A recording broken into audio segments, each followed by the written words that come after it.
Vậy là ta cũng đã buông cánh tay của nhau. Kể từ đây chúng ta không còn ai thuộc về ai nữa. Chẳng lẽ do duyên số hai ta chỉ như vậy. Đang yêu nhau mà nay anh với em lại phải chia tay. Từ nguồn vui lúc trước đã khắc sâu vào tim. Phải làm sao để quên khi đã yêu thật lòng như thế.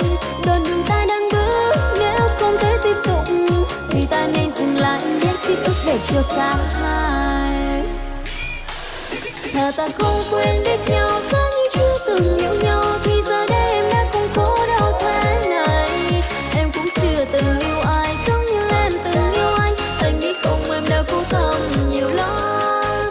Thà ta không quên biết nhau, giống như chưa từng yêu nhau. Kể từ đây em sẽ khép kín con tim mình. Em cũng chôn chặt trong tim những phút giây ở bên anh. Kể từ đây anh đối với em là kỷ niệm.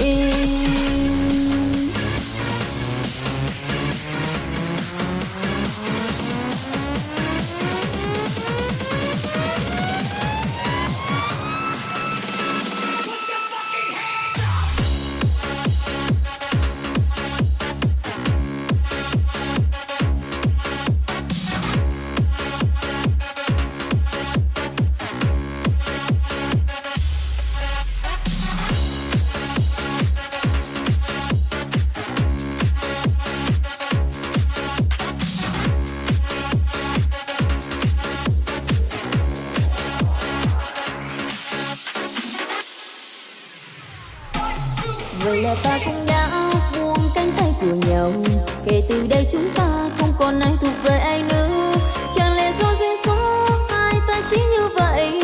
Đang yêu nhau mà nay anh với em lại phải chia tay. Từ nguồn vui lúc trước đã khắc sâu vào tim. Phải làm sao để quên khi đã yêu thật lòng như thế. Đoạn đường ta đang bước, nếu không thể tiếp tục thì ta nên dừng lại để ký ức để cho cả hai. Thà ta không quên biết nhau, giống như chưa từng yêu nhau. Thì giờ đây em đã không khổ đau thế này. Em cũng chưa từng yêu ai giống như em từng yêu anh. Anh biết không, em đã cố tâm nhiều lắm. Thà ta không quên biết nhau, giống như chưa từng yêu nhau. Kể từ đây em sẽ khép kín con tim mình. Em cũng chôn chặt trong tim những phút giây ở bên anh. Kể từ đây anh đối với em là kỷ niệm.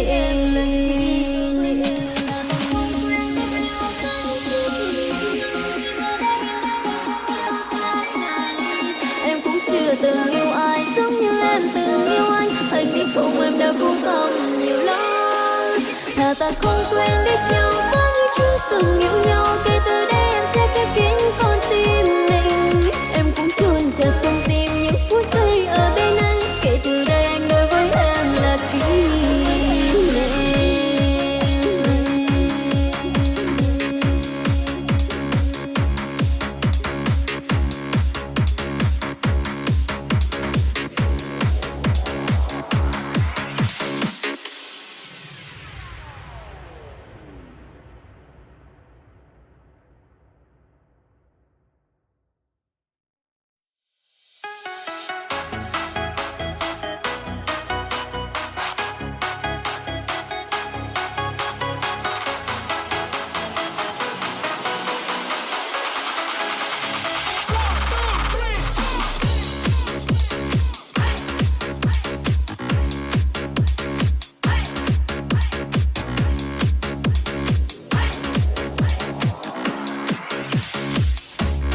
Vậy là ta cũng đã buông cánh tay của nhau.